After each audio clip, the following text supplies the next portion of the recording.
Magandang hapon po sa ating lahat mga kapatid. Ihanda na po natin ang ating mga puso at isipan para sa gawain ng pananalangin natin sa hapong ito.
Ganito po ang panawagan sa atin sa hapong ito.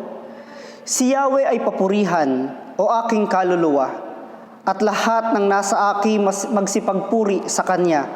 Purihin mo sa tuwina ang banal na ngalan niya. Si Yahweh ay papurihan, o aking kaluluwa, at huwag mong kaliligtaan mabubuti niyang gawa. Ang lahat kong kasalanay siya ang nagpapatawad, at anumang aking sakit, ginagamot niyang lahat.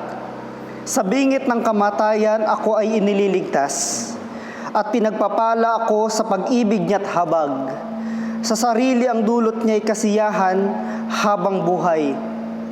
Kaya naman ang lakas ko ay lakas ng kabataan, katulad ng isang agila ang taglay kong kalakasan. Tayo po ay sandaling yumuko sa harapan ng ating Diyos at tayo po ay manalangin. Aming Diyos, nagpapasalamat kami sa araw na ito na pinagkaloob mo sa amin. Salamat, Panginoong Diyos, sapagkat niloob mo na kahit kami ay hindi magkakasama, sa oras na ito ay niloob mo pa rin, Panginoon, na kami ay makapanalangin sa iyong banal na harapan at makapakinig ng iyong banal na salita. Ihanda mo, aming Diyos, ang aming mga puso at dalangin namin, Panginoon, na ma-absorb namin sa aming mga buhay ang mensahe na iyong dadalhin sa amin. Pagpalain mo, Panginoong Diyos, ang iyong tagapagsalita sa hapong ito. At dalangin namin, Panginoong Diyos, na buksan mo ang aming puso at aming isipan. At gayon din, Panginoong Diyos, pakinggan niyo po ang aming mga panalangin sa inyo at dalangin namin, Panginoong Diyos, ang iyong pagtungon sa lahat ng ito. Salamat, Panginoong Diyos, kayo'y aming pinapupurihan at pinasasalamatan sa hapong ito sa tanging pangalan ni Jesus. Amen. Amen.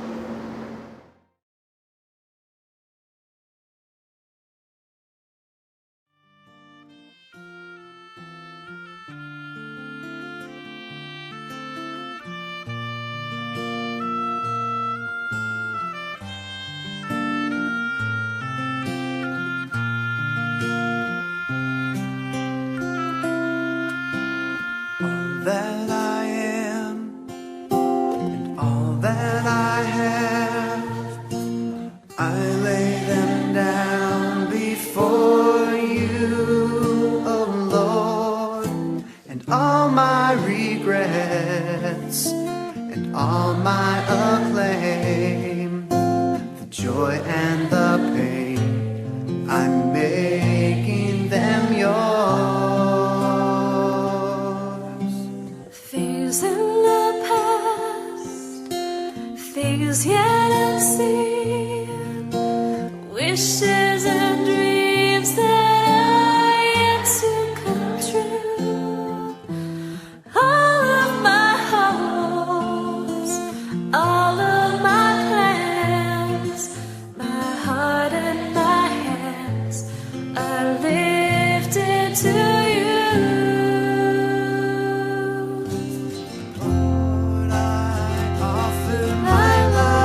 pleasing sacrifice. Lord, I offer you my Lord, I offer my life to you. Everything I've been through, use it for your glory. And Lord, I offer my days to you, lifting my praise to you as a pleasing sacrifice.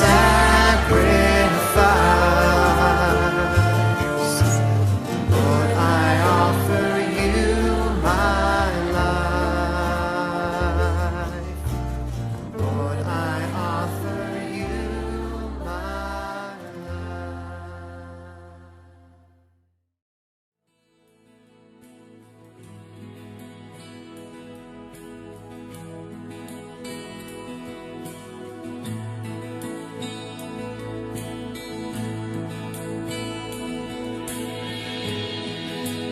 You give it all for me.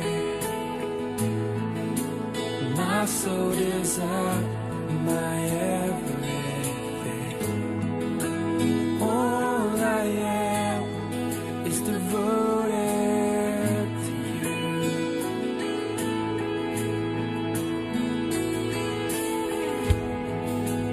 How could I fail to see?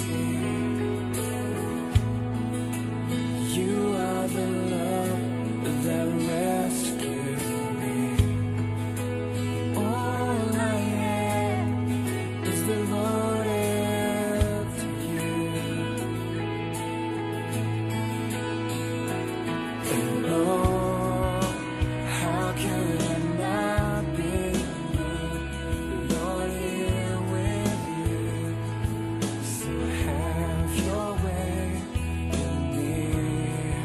'Cause Lord, there is just one thing that I will see. This is my cry, my one desire, just to be where you are, Lord, now and forever. It's more than a song, it's my one desire, is to be with you, is to be with you, Jesus.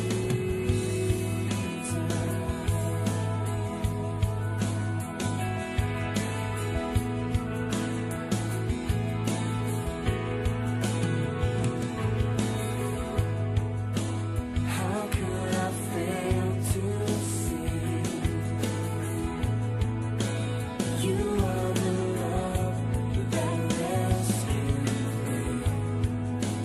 All I am is devoted to you. And oh, how could I not be moved, Lord, here with you? So have your way in me. 'Cause Lord, there is just one thing that I will see. This is my cry, my one desire, just to be where you are, Lord, now and forever. It's more than a song, my one desire is to be with you, is to be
Kung meron po kayong mga banal na kasulatan, makibukas po kayo sa akin, sa Juan, Kabanatang 15, talatang 18 hanggang 27. Ganito po ang sinasabi diyan. Kung napupuot sa inyo ang sanlibutan, alalahanin ninyong ako muna ang kinapuotan nito bago kayo. Kung kayo'y taga-sanlibutan, kayo'y mamahalin nito bilang kanya. Ngunit hindi kayo taga-sanlibutan, kundi pinili ko kayo mula rito, kaya napupuot sa inyo ang sanlibutan. Alalahanin ninyo ang sinabi kong ito, walang aliping higit kaysa kaniyang Panginoon. Kung ako'y inusig nila, uusigin din nila kayo. Kung sununod nila ang aking sinabi, susundin rin nila ang inyong sasabihin. Subalit ang lahat ng ito'y gagawin nila sa inyo dahil sa akin, sapagkat hindi nila kilala ang nagsugo sa akin. Kung hindi ako naparito at nagsalita sa kanila, hindi sana mapapatunayang nagkasala sila. Ngunit ngayon wala na silang maidadahilan sa kanilang kasalanan. Ang napupuot sa akin ay napupuot din sa aking Ama. Kung hindi ko sana ginawa sa kanilang kalagitnaan ng mga gawaing hindi pa nagawa ni numan, wala sana silang kasalanan. Ngunit nakita na nila ang aking mga gawa, subalit sa kabila nito'y kinapuotan pa rin nila ako at ang aking Ama. Subalit nangyari ito upang matupad ang sinasabi sa kanilang kautusan. Napuot sila sa akin ng walang dahilan. Ngunit pagdating ng patnubay, nasusuguin ko mula sa Ama. Ang Espiritu ng katotohanan na nagmula sa Ama, siya ay magpapatotoo tungkol sa akin. At magpapatotoo rin kayo tungkol sa akin sapagkat kasama na ninyo ako buhat pa ng simula. Tayo po'y pinagpala na sa pagkabasa ng salita ng Diyos, idagdag niya po nawa sa atin ang pagkaunawa.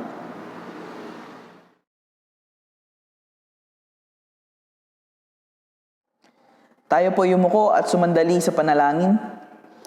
Panginoon, kami po ay nagpapasalamat muli sa lahat ng iyong pagpapala sa aming buhay, na bagaman kami ay bumabalik sa dati naming kalagayan, ay kami ay iyong pinagkakalooban pa rin ng pagkakataon na makapagpuri at makapanalangin sa iyong banal na harapan ng sama-sama. Patuloy mo kaming samahan sa pag-aaral ng iyong salita. Gabayan mo kami at patuloy kang mangusap sa amin sa hapong ito. Sa pangalan ng iyong anak na si Jesus. Amen. Magandang hapon pong muli sa ating lahat, mga kapatid. Tayo ngayon ay muling bumabalik sa sitwasyon na ating nararanasan noong nakaraang taon, kung saan tayong muli ay walang religious gathering, na physical religious gathering, at tayo ngayon ay naka-pre-recorded at live streaming na lamang po ng ating pananambahan at tampulong panalangin.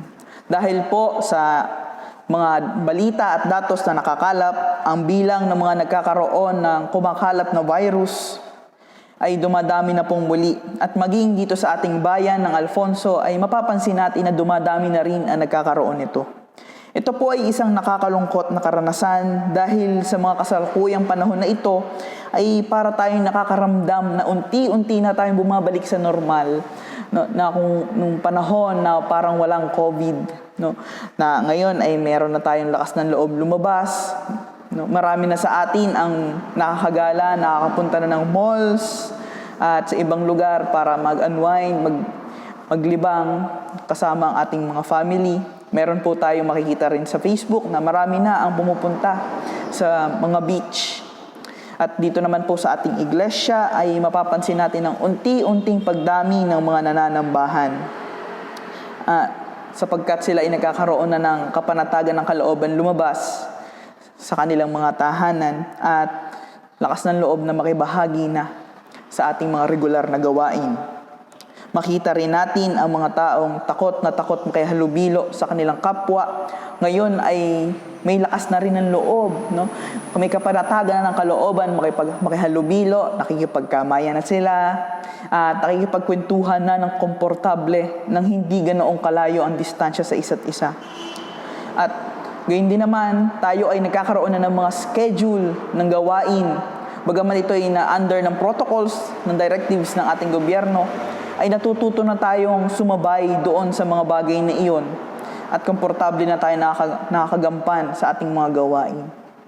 Pero sa isang iglap, dahil muli sa pagtaas ng bilang ng mga nai-infect ng virus na ito, tayo ay bumalik uli sa ganitong sitwasyon. Tayo bumalik sa GCQ. Kaya naman mapapansin natin mga kapatid, ay dumadami yung mga bumabalik yung kanilang takot. Sinasabi ng iba na COVID na, ito na naman ang COVID, bumabalik na naman, walang sawa, walang tigil, 1 taon na ang nakakalipas. Meron naman nagsasabi, ito na naman tayo, sana hindi na ito tulad nung nakaraang taon. Pero ang nakakalungkot na katotohanan patungkol sa mga bagay na ito ay ang mga ganitong pangyayari ay maaaring mangyari pa ulit, no? Sapagkat ito ay naging kabahagi na ng sistema ng ating mundo ngayon. Sapagkat naging parte na ng sistema ng mundo ang kasakiman at ito ang nag-uudyok sa ibang mga tao na kuhain lahat ng kanilang magustuhan, manais sa mundong ito. Magbunga man ito na masira ang buhay ng ibang tao o kahit ano paman ang maaaring maging resulta nito. Kaya naman, ang maaaring nagiging tanong natin sa mga kaisipan ngayon, paano tayo mamumuhay sa ganitong uri ng panahon? Paano tayo magpapatuloy mamuhay sa ganitong panahon? Nawa sa pamamagitan ng ating talatang batayan ay magkakaroon tayo ng kaliwanagan patungkol sa mga bagay na ito. Ang una po nating pwedeng gawin na ito ay ang pagkakaroon ng kaisipang magpatuloy sa pagtupad sa kalooban ng ating Panginoong Hesus.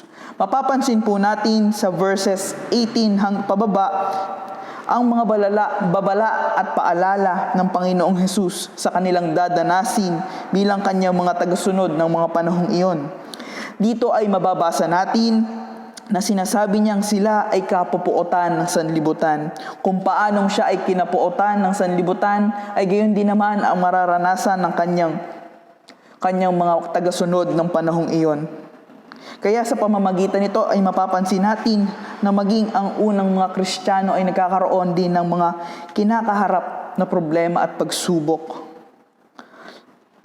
Ang hirap na kanilang nararanasan ng mga panahong iyon ay ang pagnanais ng maraming tao na ipapatay, usigin ang Panginoong Hesus dahil sa kanyang mga ginagawang pagtuturo at kung paano tanggapin at kung ano yung otoridad na meron siya sa panahon nagtuturo siya.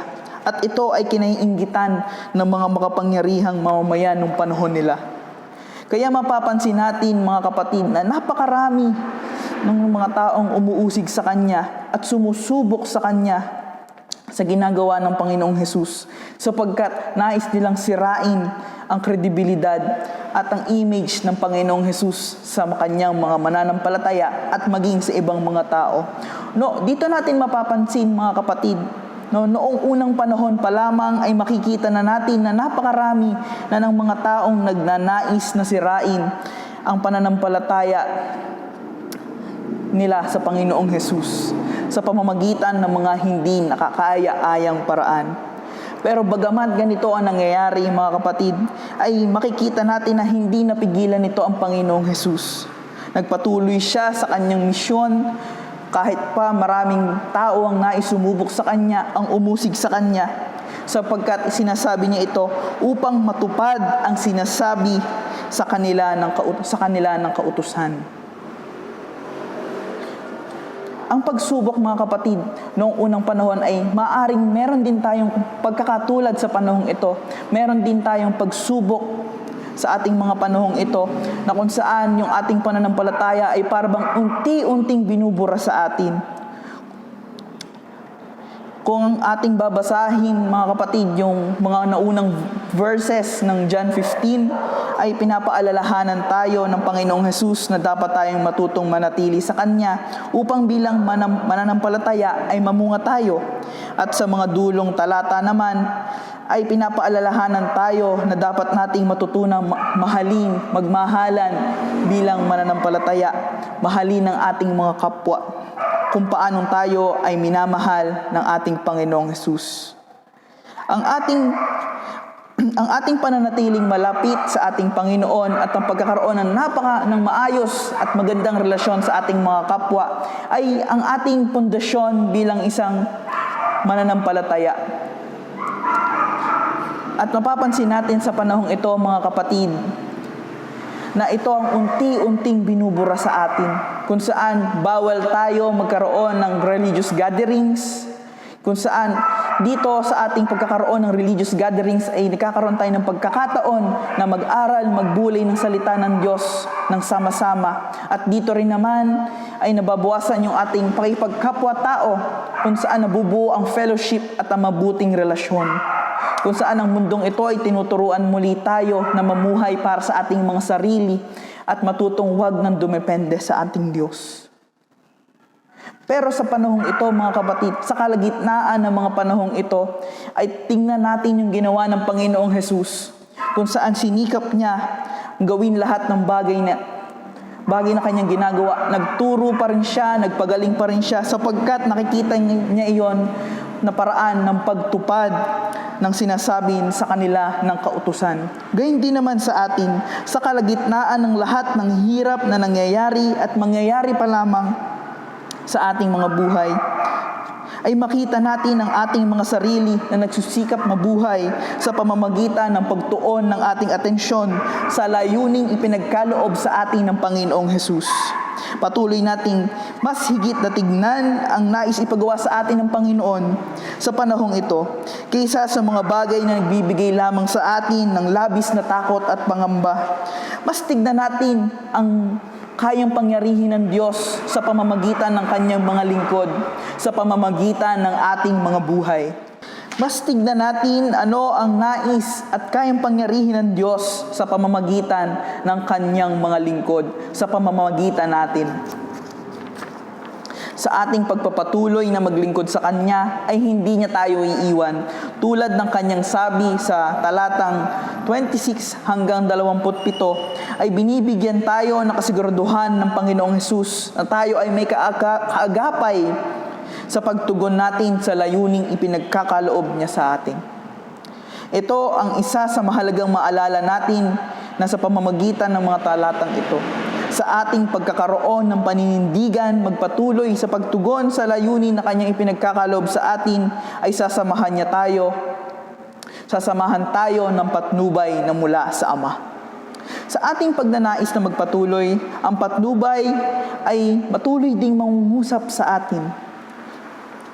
Matuto tayong pakinggan nawa at piliing sundin ang mga nakikita nating nais niyang ipagawa sa atin. Kaya sa panahon ng Kwaresma, tulad ng Panginoong Hesus bago niya simulan ang kanyang pagmiministeryo dito sa lupa, maglaan tayo ng oras para sa ating Diyos. Sa paraang ito ay mas madali natin siyang mapapakinggan at mauunawaan paano ba natin maisasabuhay ang kanyang kalooban sa panahong para tayong nakakulong dito sa ating mga tahanan. Gawin natin ito na may pagpapakumbaba at mabatid natin na hindi siya malayang makakakilos sa ating mga buhay kung hindi tayo magpapasailalim sa kanyang kapangyarihan. Sa ating pagkakaroon ng kaunawaan sa needs na dapat nating tugunan sa panahong ito, ay ating sundin ito at sa pamamagitan nito ay makikita natin ang napakagandang bunga nito. Tulad na nangyari sa ginawa ng ating Panginoong Hesus. Sa panahong ito, kung kailan ay Ang inaalala natin, kung kailan inaalala natin ang kadakilaang ginawa niya dito sa lupa, ay makikita natin ang napakagandang bunga ng lahat ng kanyang ginawa sa atin. Nasa katuparan ng kalooban ng Diyos at sa pamamagitan niya, tayong lahat ay nakakaranas na ng biyaya ng kaligtasan. Bilang mga tagasunod ng Panginoong Hesus, tayo rin ay may gampanin sa pagtupad ng kalooban ng Ama dito sa lupa. Kaya patuloy tayong manalangin na ipaunawa niya sa atin ang kanyang mga nais pangyarihin sa ating mga buhay. Patuloy nating hilingin sa Diyos na tayo ay samahan ng patnubay upang tayo ay hindi maligaw at matagpuan ang katagumpayan sa pamamagitan ng pagsunod sa Kanya. Sa oras na ito, muli ay saliksikin natin ang ating mga sarili.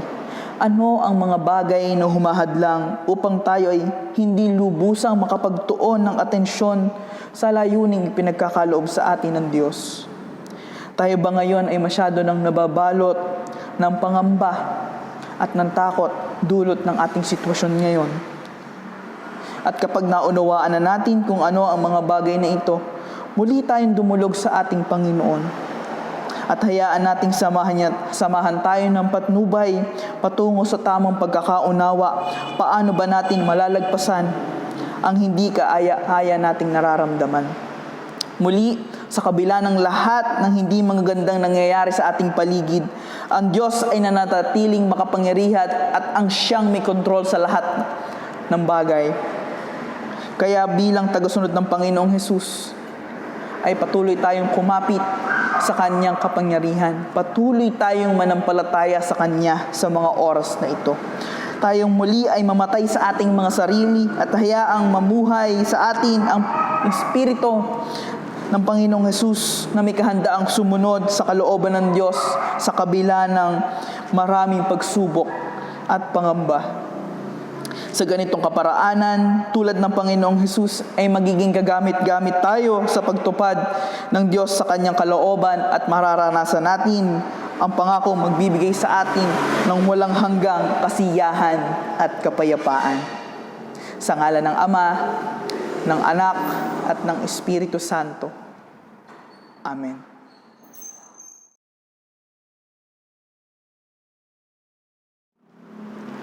Salamat po sa mensahe ng Diyos sa atin sa hapong ito. Ngayon naman po tayo ay darako sa ating pananalangin at narito po ang ating mga idadalangin sa Diyos sa oras na ito. Ang una po, ipanalangin natin na patuloy tayong kalooban ng espiritual na katatagan at bigyan ng karunungan upang makatugon sa ating tungkulin sa gitna ng mapanghamong panahon.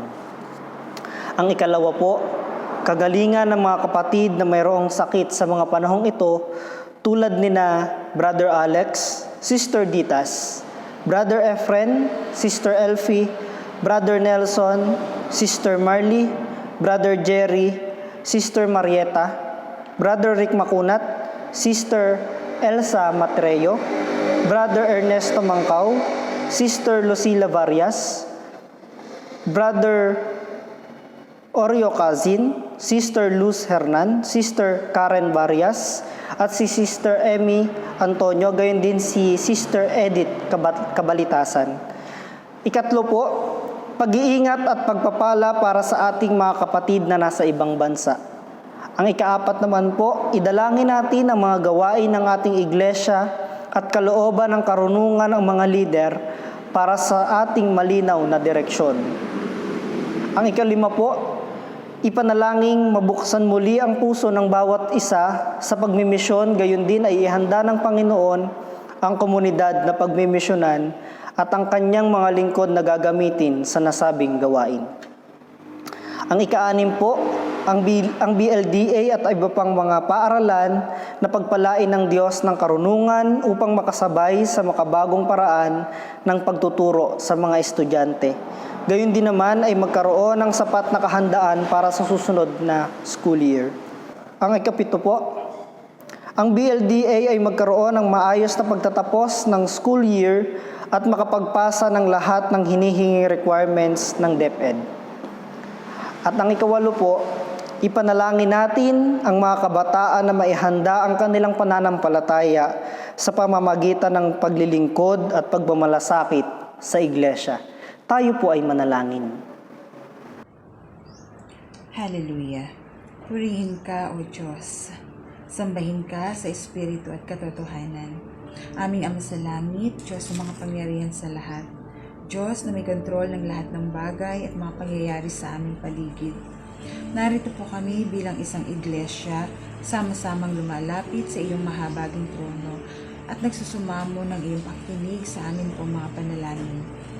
Kahabagan mo po kami, O Diyos, sa amin pong nararanasan sa panahong ito dala ng pandemya na sinusubok ang katatagan ng aming pananampalataya. Tulungan mo nga po kami na huwag madaig ng takot, pagkabalisa, pag-aalala, kundi O Diyos ay patuloy kaming magtiwala sa iyong kapangyarihan at sa iyong mga salita na hindi mo kami iiwan at ni pababayaan man. Ipagkaloob mo po sa amin ang kapayapaan, ang kagalakan, ang kasiglahan, ang karunungan upang patuloy kaming makatugon sa pagkatawag mo po sa amin sa paglilingkod para sa iyong iglesia at sa aming kapwa. Patuloy nga po kaming maglaan ng oras sa pananalangin at pagbubulay ng iyong mga salita na magiging sandata at lakas namin upang maharap ang bawat hamon ng buhay ng may katagumpayan sapagkat ikaw ang aming kasama.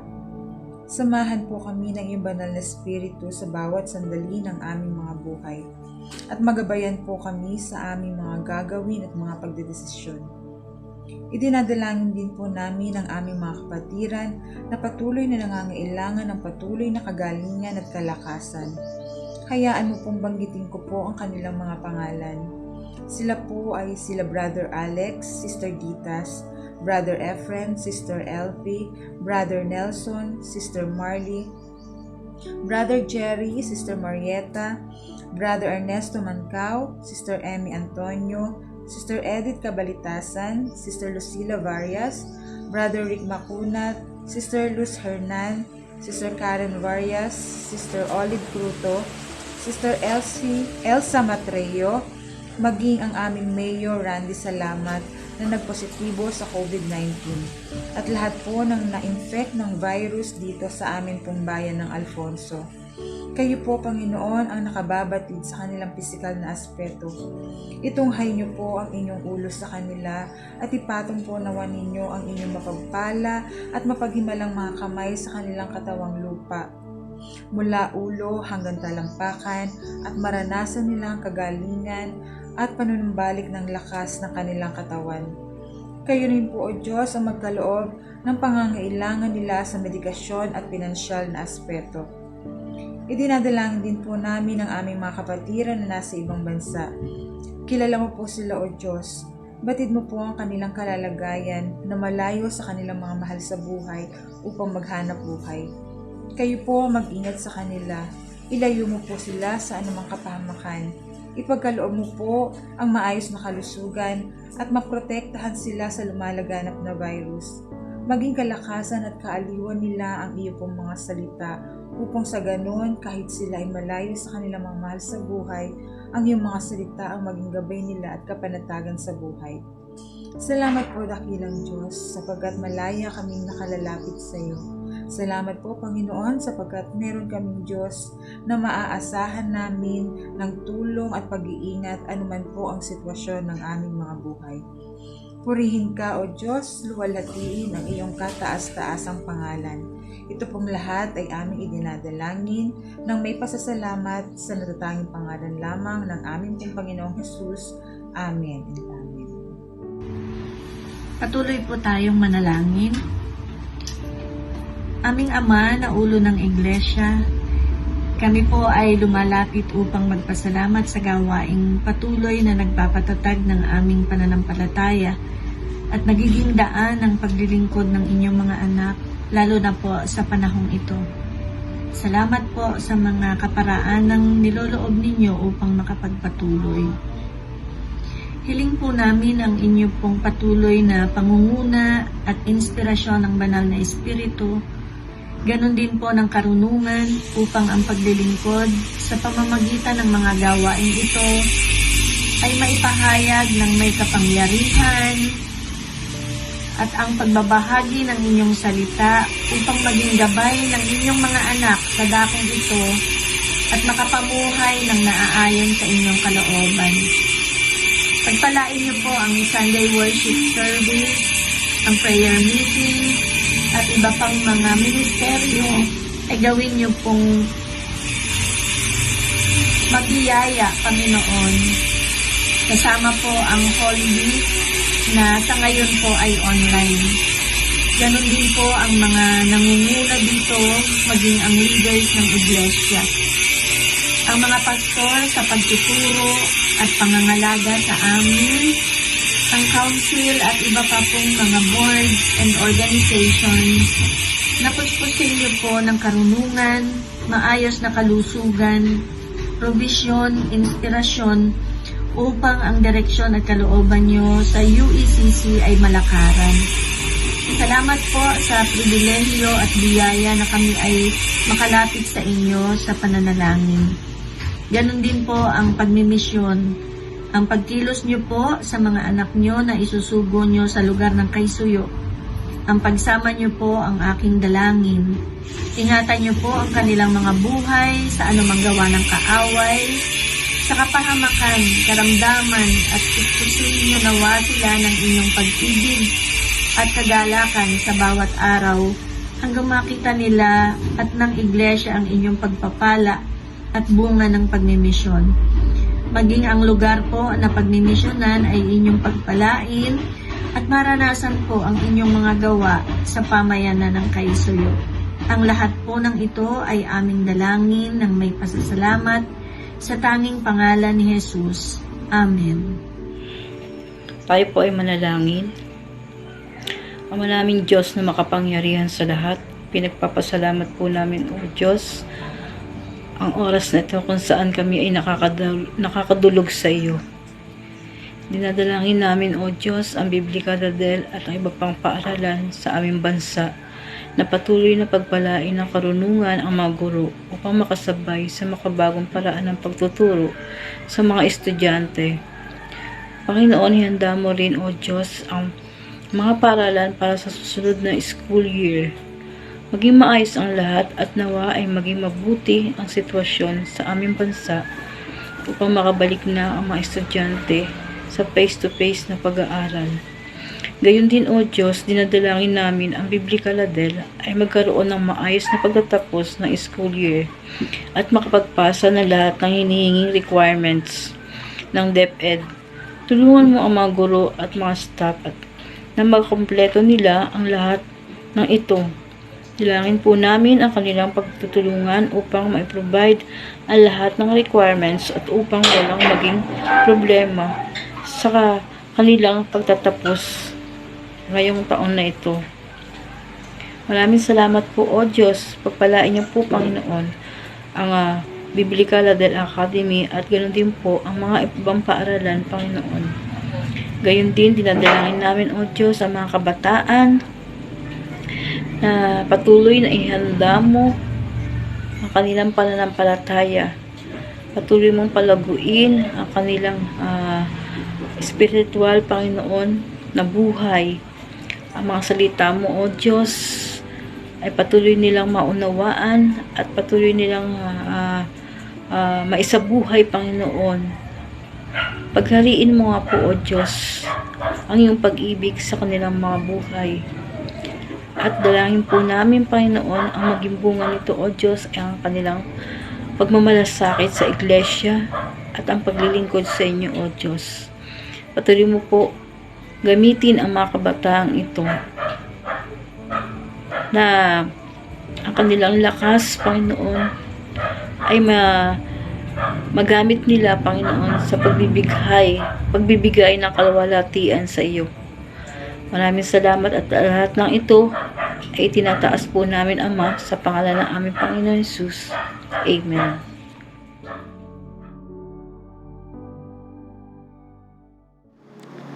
Ngayon naman po ay magkaroon tayo ng sandaling tahimik na panalangin para sa ating mga pamilya.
Lord, to thee.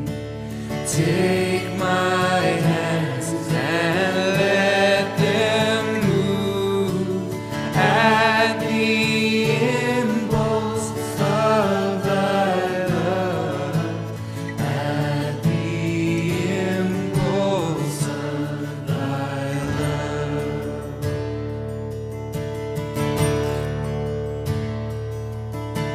Take my feet and let them be swift and beautiful for thee. Take my voice and let me sing, always only for my King, always only for my King.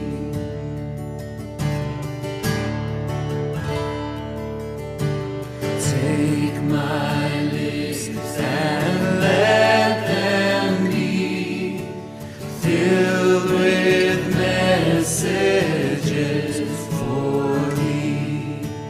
Take my silver and my gold, not a mite would I withhold, not a mite would I withhold.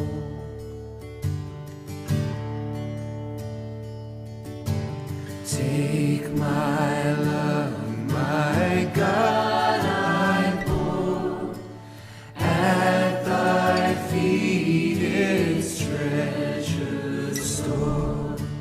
Take myself and I will be ever only all for thee, ever only all for thee.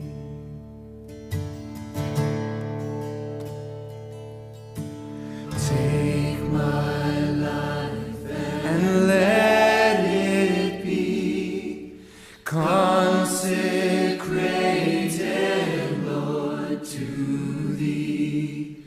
Take myself and I will be ever only all for thee, ever only all for thee.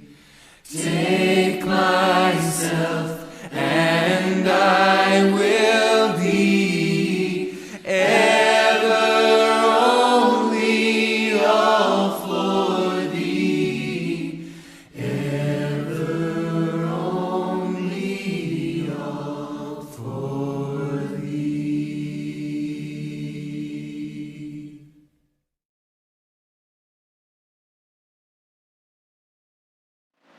Tayo po ay umuko sa harapan ng Diyos at tayo po ay magwakas sa pananalangin. Ipinagpapasalamat namin sa iyo, O Diyos, ang niloob mo na pananalangin ng iyong iglesia sa gabing ito.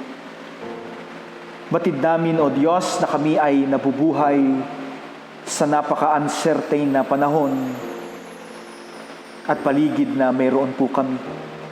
Batid mo po na marami sa amin ang maaaring nagkakaroon ng agam-agam at muling nanunumbalik sa aming mga puso ang takot na dati naming naramdaman. O Diyos, dalangin po namin na sa mga oras na ito ng panghihina, kayo ang patuloy na magbigay sa amin ng kalakasan. Hayaan mo po na magkaroon sa amin ng katuparan ang iyong salita na aming pinagbulayan sa gabing ito, na kahit kami nasa gitna ng magulong sitwasyon o walang katiyakan na sitwasyon ng buhay, ay maaari naming maipagpatuloy, O Diyos, ang paglakad sa layunin na iyong ibinibigay sa amin sa pamamagitan ng iyong iglesia, sapagkat kami gagabayan ng banal na Espiritu. Tulungan mo kami na ito, O Diyos, ay aming pong maisabuhay, malakaran po namin ito.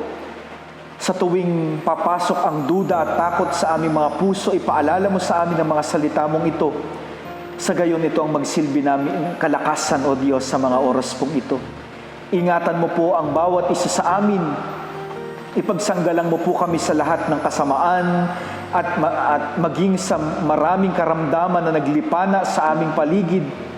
Nang sa gayon ay maingatan hindi lamang kami kundi ang aming pamilya, ang iyong buong iglesia, maging ang mga tao, O Diyos, na amin pong hinahangad na maabot patungo po sa iyo. Muli kaming haharap sa buhay na puno ng hamon. Ipagkaloob mo nawa sa amin, O Diyos, ang banal na bendisyon. Buksan mo ang puso, O Diyos, ng iyong mga anak na magsisitanggap ng iyong mga pagpapalang ito at dumaloy ito, O Diyos, sa kanila pong mga buhay. Sa pangalan lamang ng aming Panginoong Hesukristo na siyang ulo ng iglesia, ito pong lahat ay aming idinadalangin. At ngayon, purihin natin ang Diyos sa Kanya na makapag-iingat sa inyo upang hindi kayo magkasala at makakapagharap sa inyo ng walang kapintasan at may malaking kagalakan sa Kanyang kaluwalhatian. Siya lamang ang nag-iisang Diyos at tagapagligtas sa pamamagitan ng ating Panginoong Hesukristo. Sa Kanya lamang ang kaluwalhatian, ang kadakilaan, ang kapamahalaan at ang kapangyarihan mula pa noong una, ngayon at magpakailanman. Amen.